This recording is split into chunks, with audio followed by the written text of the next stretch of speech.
தேசத்தில் மகா தீங்கையும் நிந்தையும் அனுபவித்து கொண்டு இருக்கிறார்கள். ரொம்ப மோசமான செய்தியை கேள்விப்படுறாரு. கேள்விப்படுறதை என்ன பண்ணுறாரு? தேவனுடைய கிருபையை நாடுறாரு. யார் நாடுறது? நெகேமியா. சொல்லுங்க, யாரு? தேவனுடைய கிருபையை நாடுறாரு, தேவனுடைய தயவை நாடுறாரு, தேவனுடைய செயலை நாடுறாரு, தேவனுடைய இரக்கத்தை நாடுறாரு. நம்ம எதை நாடணுங்க? எதை நாடணும்? இப்பதான் இவ்வளவு சொன்னேன். தேவனுடைய கிருபையை, தேவனுடைய தயவை, தேவனுடைய இரக்கத்தை நாட வேண்டும்.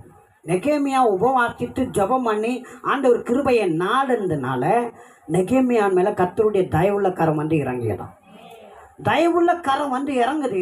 இவன் வேலை செய்கிற இடத்துல அந்த ராஜா அரண்மனையில் ராஜாவை கொஞ்சம் தட்டி இப்படி திருப்புறாரு. நெகேமியான் பக்கமாக டைரக்ஷனை திருப்புறாரு. அல்லேலூயா. நான் சொல்கிறேன், கர்த்தருடைய தயவுள்ள கரம் உங்கள் மேலே இருக்கும்னா பெரிய பெரிய அதிகாரிகளுடைய டைரக்ஷனை உங்கள் பக்கம் திருப்பி விட்டுருவார். அவர் கரத்தை மாத்திரம் நம்பியிருந்தா நமக்காக ராஜாக்களின் இருதயத்தை கூட நீர்க்கால்களை போல நம்ம பக்கம் திருப்பி விட்டுருவாராம். ஆமென்.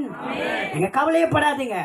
உங்கள் வேலையானாலும் சரி, உங்கள் குடும்ப காரியமானாலும் சரி, உங்களுடைய எந்த சூழ்நிலையானாலும் சரி, நீங்கள் கர்த்தருடைய கரத்தை நம்பி போயிட்டே இருப்பீங்கன்னா கர்த்தருடைய கரம் எதெல்லாம் உங்கள் பக்கம் திருப்பணுமோ திருப்பி விட்டுரும்.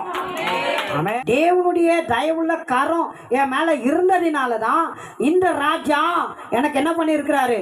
நான் கேட்டதெல்லாம் கொடுத்து இருக்கிறார், கட்டளையிட்டார். ஆமென். அந்த ராஜாதி ராஜாவுடைய கரம் உங்கள் மேலே இருந்தால் நீங்கள் கேட்பதற்கும் நினைப்பதற்கும் மேலாக பெற்றுக்கொள்ளுவீர்கள்.